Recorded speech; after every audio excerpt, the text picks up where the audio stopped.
I want to start by taking a look at the anatomy and physiology of the adult male penis. And this may seem strange to you, but I believe that to fully understand and to fully comprehend and contextualize circumcision, you really need to have a working understanding of what is being cut away. Now, of course, in an infant, the penis is not fully developed, and neither is the foreskin, which is removed in circumcision. But and actually, the foreskin hasn't, and the penis itself hasn't completely developed yet. The penis and the foreskin develop over the natural course of a man's life, and during adolescence, the two structures, which at birth are actually fused by a membrane called the balanopreputial membrane, or the synechia, naturally separate, and the foreskin becomes mobile. I'm getting a little ahead of myself. I just want to go into the DVD here, and I'm going to put up some anatomy slides so that we can really understand what we're talking about better. So this is the intact penis.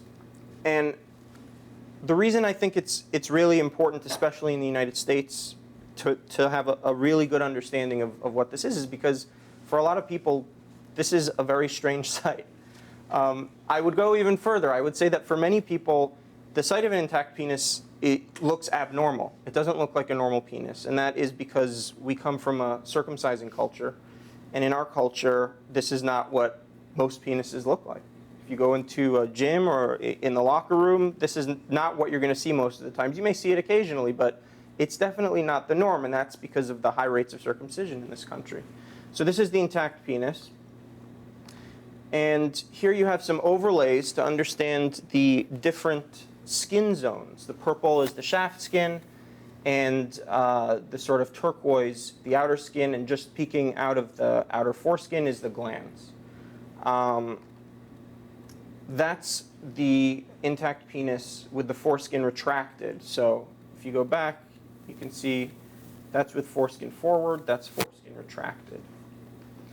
And when it's retracted and you look at these overlays, you can see that you have this outer foreskin and inner foreskin, which become the large turquoise area, and the shaft skin gets pulled all the way back closer to the scrotum. And of course, the glands is fully revealed. Here's a ventral view. And in this view, you can actually see, if you look here, this is the frenulum, which is the part that connects the foreskin to the glands of the penis. And again, you can see here what would be the outer foreskin if the foreskin were forward, and down here is the shaft skin pulled down toward the scrotum. And this is, it'll become clearer when I show it to you in motion, but bear in mind that this is what it looks like, and these are the different areas of the skin. That's without the overlays, and that's with the overlays. Okay. This is a circumcised penis. In our culture, a much more common sight. And again, most people would, I think, consider this to be a normal penis in our culture. This is what a normal penis looks like. And so what do we have here with our overlays?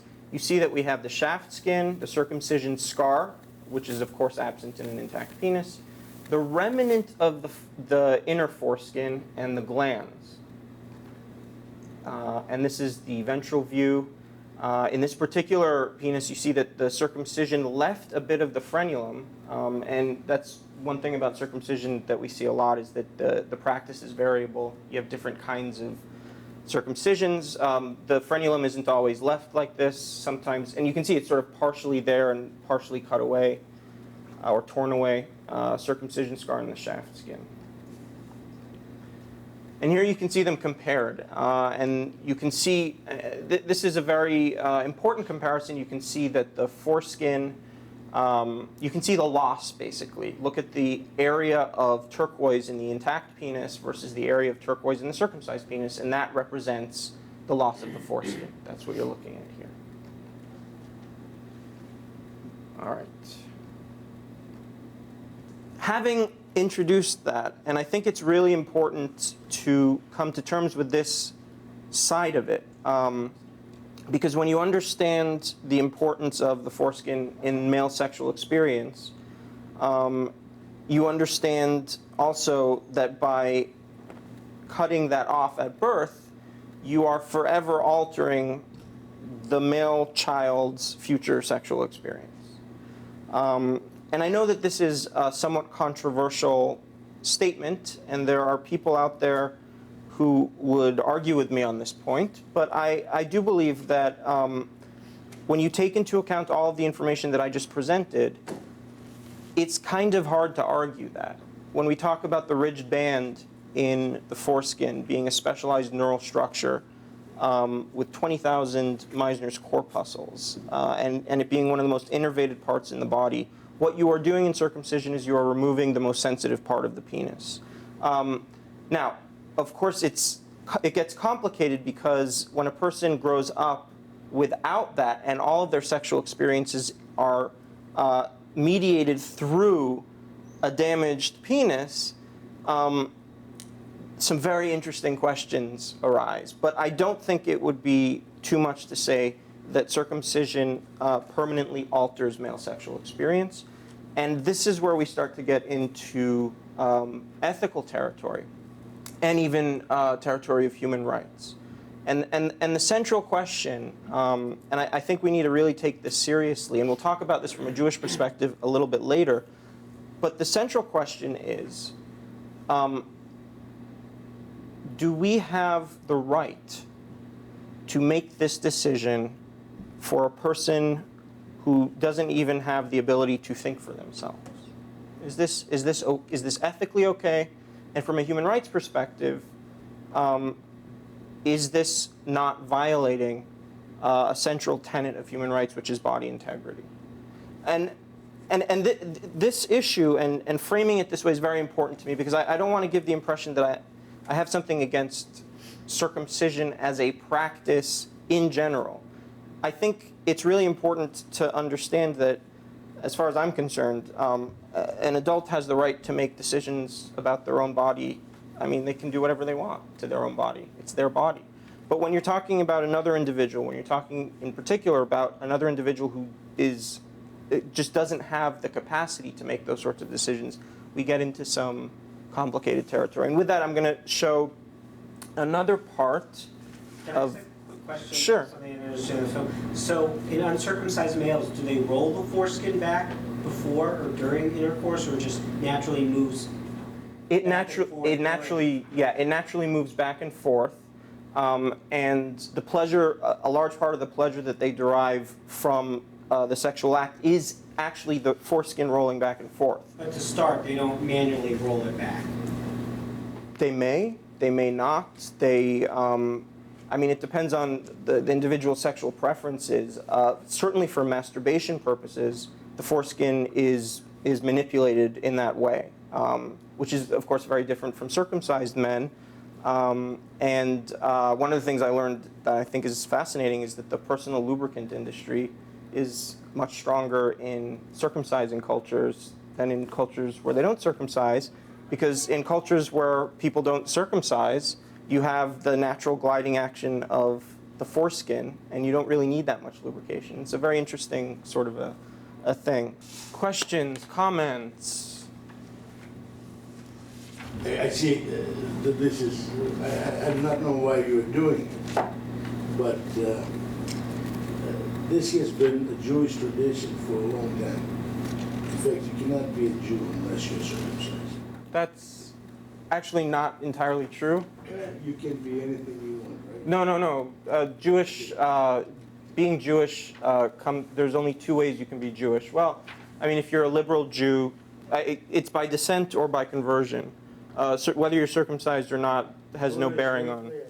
I'm sorry? If you're not circumcised, you're cut off from this people. Yeah, but the truth of the matter is... About human rights. This is the weakest part of your presentation. Okay, go on. Why do you think it's weak? Because it has to do with the fact of birth at all. Does the child who's being born of Jewish parents control the fact that he is born a Jew. No. But nonetheless, there's a very high degree of probability that he may suffer as a result. Okay. And there's nothing. Wait, why is there a high degree of probability that he will suffer? Wait, why? You want to be born a Jew? No. Explain that comment. Why is there a high probability that he would suffer? Just 60 years ago in Europe, 6 million Jews were killed just because they were Jews. Okay, but that's not something that anyone of us can control. Circumcision is Okay, something we so can there you control. go. And this has been happening in Jewish history all the time. Right, but that's not really relevant to what I'm talking Because about. we are people of God. Right, that's And sir. because we attract all kinds of idiots among ourselves and outside. Okay, but to my point, those things, anti-Semitism, these sorts of things, and I'm sure you'd be interested to see. I made a Holocaust film that I'll be showing at 4 o'clock. You might want to take a look at that. And I take those sorts of issues very seriously. But those are things that are beyond our control, whereas what we do to our children is not beyond our control. I think you're overlooking what I'm saying. Okay, The point restate is it that then. If you are not born, you do not have a possibility of being killed by somebody else. If you are not born. So if you are born, So you're making an argument that choose their parents. are you making an argument that Jews shouldn't have children? According to you. No, I'm Because not. that would be- I'm asking you. Is that the argument that you're trying to suggest? I'm saying that I'm It's gonna interesting. have- It's not really relevant to what we're talking I about, have a though. daughter, and if God willing, I have many more. Mhm. And I'm not going to ask her if she wants to be born or not. I'm a Jew, her mother is Jewish, and therefore, she's Jewish. That is her beginning in this life. Right, not circumcision. Circumcision is what Jews do. If you are not what some Jews do. circumcised, you do not belong to Jewish people. That's not true. Okay, but thank you for your comment. Yes, sir. Why is it not true? Because halachically, and according to every, my father can speak to this much more than I can, but according to every halachic religious standard, circumcision has no bearing on whether a person's Jewish. Am I missing something here? It's one of the. You are It missing. is. You're a rabbi? I am. It is one of the Tariq mitzvot to be circumcised, and it precludes you from participating in the Korban Pesach and certain things, but your not being circumcised has no bearing on your being ethnically Jewish. So That's that rabbinic law. the Jews According that to came out. Torah Let me law, finish. Let me finish. The Jews that came out of Russia, most of them were not circumcised. I'm one. They were still considered part of the minyan, and they were still considered fully Jewish. There was a mitzvah that they still had yet to fulfill. I'm saying this is a rabbinic law, and thank God for rabbis who had the foresight to do it that way. According to Torah law, if you are not circumcised, you are not a Jew, period. You're cut off from Jewish people. Rabbinic law allows for something like this. It allows for a person like me, being born Jew, raised a Jew, living a Jew, not wanting to live or wanting to live a Jew, and coming to the United States and then having recognized different things about being Jewish, to circumcise himself at 46 years of age. Thank you so much for your comment. Does anyone else have anything they want to talk about with regards to this particular part of the presentation? We're talking about ethics, human rights. There was a very provocative comment made by Dan, the protester who stands outside of University of Chicago, who, by the way, at first glance, a lot of people think he's crazy, but he's a really sweet guy. And he made a very provocative comparison between male circumcision and female circumcision, which is contentious in a lot of quarters. Is there anything anyone else wants to? Yes. Just out of curiosity, I'm guessing from what you said that being uncircumcised would not affect one's right to be buried in the Jewish cemetery. Correct.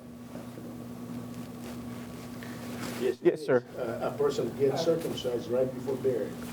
All right, sir, I respect what you're saying in your experience of having come and got circumcised, and I think that's a tremendous mitzvah. But for us to have a productive discussion, the subject by its nature is controversial, so. I don't think it's controversial. Well, then- That's the point I'm making. Okay, but I think you voiced that point, but if the rest of us can't have a discussion about it, then, if Have a discussion with him, don't discuss with him. Okay, but I'm just saying you have to allow the rest of us as well I understand. to be able to have. All right, and in that spirit, is there? Right, now, I Yeah, have a question. So the human rights issue. Yeah. Have other nations taken this up? Has the EU or places like that? And is this a ball that's really rolling? And we're going to find ourselves as Jews behind the 8 ball on this unless we respond in some sort of constructive way why Brit Milah is important to us and why it is an essential tenet, if not a necessity or an obligation. Well, it is an obligation, but whether it's not halachically the sine qua non, what's the status of this among the human rights activists? Okay. And this we get into some very interesting territory. It's a great question. In terms of trends, so let me just talk statistics now, and please correct me if I make some mistakes here, because it's been a while since I've studied the data. But the United States right now stands at about 57% nationwide. Different parts of the country have different rates. On the West Coast, where there are a lot of Mexican immigrants and Asian immigrants, you have it as low as 30%. In the Midwest, it's as high as 70%. But nationwide, in the late 70s and early 80s, we reached about 70 or 80% nationwide rate. So it's been on the decline in the United States for the last few decades. The rest of the world, the rest of the Western world, putting the Muslim world aside for a second, the rest of the Western world has largely abandoned the practice. It was widespread in English-speaking countries, Australia, New Zealand, places like that, Canada, that's right. And it was widespread there largely because the Victorians became obsessed with circumcision at a certain point, and wherever they had influence, the practice was adopted. Since the 1960s, most of these places have stopped performing it as a routine procedure. And most of the national medical organizations in these different nations see it as not having medical benefits. The United States is the exception to that. And recently, there's been a new push for circumcision in the U.S. for medical reasons. And the history of circumcision in the United States in particular is very interesting. I'll just say a few words about this. But every generation in the U.S. seems to find a new medical justification for it. So if you look at the early 20th century, the scariest disease of the time was syphilis. Circumcision was promoted as a syphilis cure. When we came up with a vaccine for syphilis, it moved on to the issue of hygiene. And that was especially in the 30s and 40s, that was sort of what was being promoted. Then it moved on to cancer prevention, different kinds of cancer prevention. Then it became urinary tract infections in the 80s and 90s, and now, of course, it's HIV, and you read about that all over the place. I think that in a sort of anthropological way, it's fascinating how tenacious this practice has been. It's almost like a cure in search of a disease. And it really does show you how, and this is a little depressing for me as a person who likes to believe in science, even in a very sort of scientific evidence-based community, you can still figure out ways to manipulate data to promote things that are culturally important. And that's been fascinating for me in the course of this research. Yes? The question that you asked just a moment ago was about the reaction within the human rights community in Europe and throughout the world. I'd like to add another question on top of that one. And what is there a parallel reaction to male circumcision under Islamic law? Is there a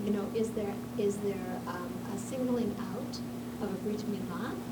Because presumably, although I don't typically think that it's true, that a child in an Islamic country who by age 13 would have circumcision, but I know that in lots of communities it happens whenever the person who's able to do the circumcision goes to a different community. So I'm curious to know if there's an undercurrent of negative response because circumcision is identified, circumcision of birth identified with Jews, or if there is a more sweeping kind of voice, and if it's equally strong about Muslims as well as Jews.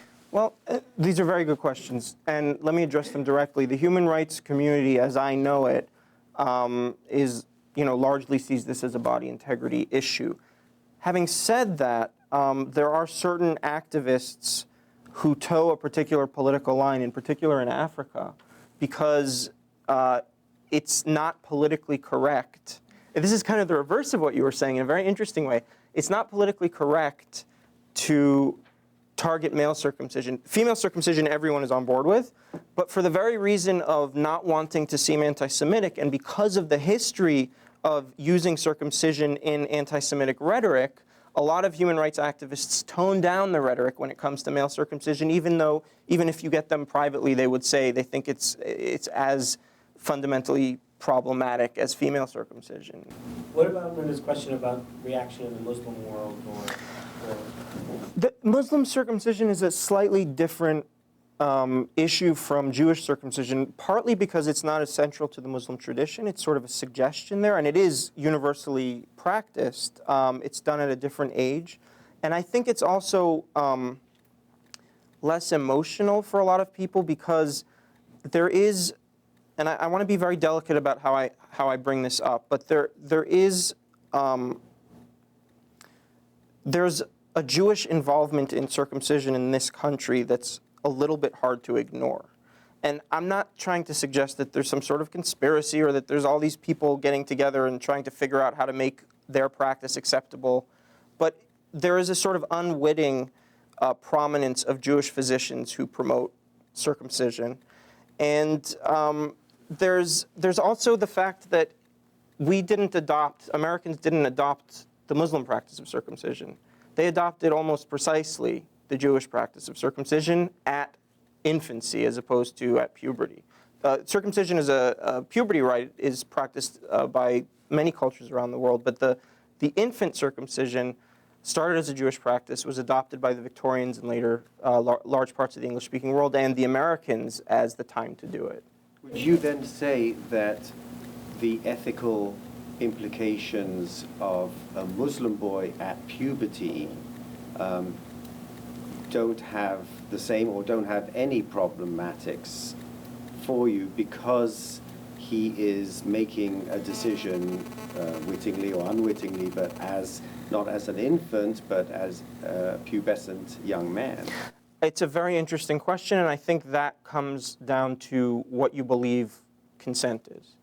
And if you think that a 13-year-old boy, and I happen to think this is a very difficult area to determine what consent is because different people reach different maturity levels at different ages. And if you told me that you knew a 13-year-old boy who could give consent to something like that at the age of 13, I would be inclined to believe that such a thing is possible. But generally speaking, when dealing with issues of consent, people sort of try to standardize an age so that everyone has to adhere to a certain standard and there aren't abuses of the system. So, but I think that's what that issue has to do with more than anything else.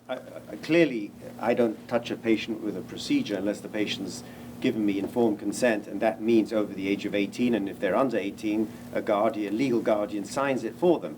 But what I'm asking you is, as the producer of this film, do you have a moral and ethical problematic with a Muslim boy agreeing to circumcision the way you do in the Jewish tradition? I have, to the extent that consent can be given at the age of 13, I would have less of a problem. But I'm inclined to believe that most 13-year-old boys don't have that ability. All right, we're at Limmud, so let's start bringing this home to the Jewish perspective. And I don't know, maybe you foresaw this coming, this crash coming for a long time now since we've been talking about all these issues. But I think it's very important to deal with this creatively as Jews. The sort of response that I got from the Reform representatives that I spoke to were all about the medical benefits. And you heard Donnie Aaron say if we found that it was damaging, then we would have to reconsider it and reevaluate it. And from my father and from Rabbi Warsh, which is the Orthodox response, it's no, look, this is what God commanded us to do, and there's certain, yeah, go ahead. Yeah, I wouldn't consider my response Orthodox. I think Hershey's is Orthodox. That is, there is a God, and there's a covenant with God, and He owns your body, and that's the response. I'm post-Orthodox.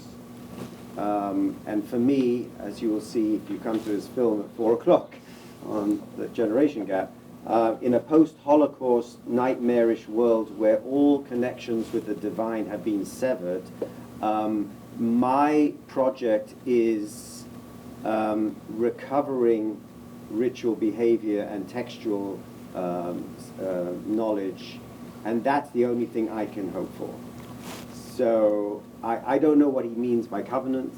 I mean, I know what it is from yeshiva, but I'm going from square one. And so what I said was different to what Hershey says. What I was saying is, this is what we've received. This is the tradition we've received. Let's call it for what it is. If it's abusive, it's abusive. So now the question is, why did I do it to my boy? Why did I do it? What were the influences that were so overwhelming in terms of ritual behavior in a community that I made that moral choice, consciously or unconsciously at the time, to allow him to be abused that way?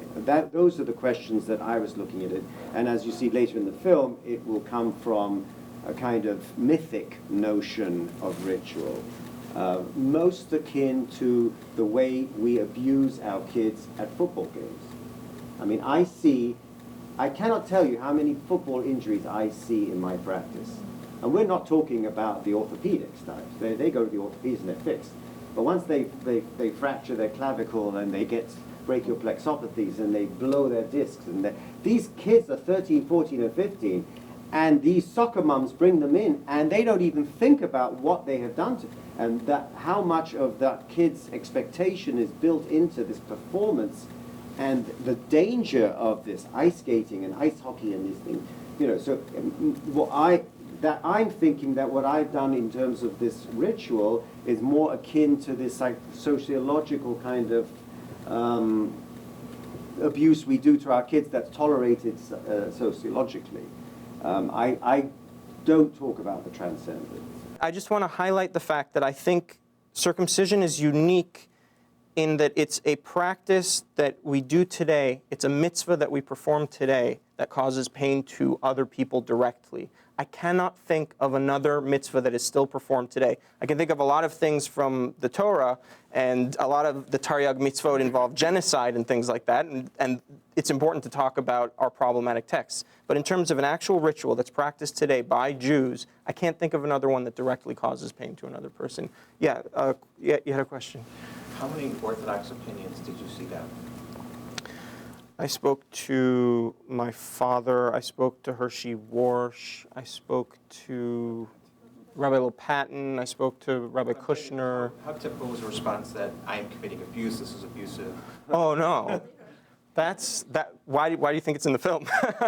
Yeah, it's in the film, but it also, the way you're saying it, because if I were somebody that just walked into this room, I would assume that that was the Orthodox perspective, not just something that made for a flesh film. No. It's That's a important. very good point. Well, there are a lot of Orthodox perspectives in the film, and that was one of them that was represented. And I think it's, again, I was attracted, not because it was flashy, I was attracted to the truth and the clarity that was coming through. I like the honesty also. It wasn't unapologetic, and I agree with that. However, the implication was that that was the truth, and this was a person who was being honest about it, whereas other people hadn't owned up to it. And I think it's important to distinguish whether or not it is or not. Okay. That's why I was wondering about other perspectives. So, Yeah, what did some of the other Orthodox rabbis say? well, Rabbi Lopatin, I mean, I'm not showing the whole film because I wanted to make this a more educational, conversational sort of experience. But Rabbi Lopatin, for example, said that he didn't call it abuse, but he said it made him very uncomfortable. And it's sort of, he sees it as a reminder that Judaism is, there's a cost to being Jewish. My father talked about rituals. So there were gradations in the film in the representation of the Orthodox perspective. I wasn't painting with a broad brush. I could project onto, I can give you the Orthodox Party line, which was Hershey's. That is, that if you are Orthodox, then you are bound by the mitzvot. And you don't question, because the mitzvot supersede the morality. Now, people like Aaron Lichtenstein have written books about morals and mitzvot. That is, what happens in that gray area where mitzvot come into conflict with morality. What does one do there? How does one negotiate that space? But by and large, the opinion would be that, and this is a la Leibowitz, right, that we are mitzuveh, we are people who are in a state of being commanded. And in that command to this higher power, we respond to the without reservation. And this is really the question, and this is where circumcision becomes so much larger than just talking about the procedure, because it represents, in my mind, a prime example, if not like I do think a unique example of a situation in which you have a very clear and inescapable conflict of ethics on the one hand and the Jewish tradition on the other hand, and how you negotiate those conflicts, in my mind, determines what kind of a Jew you are.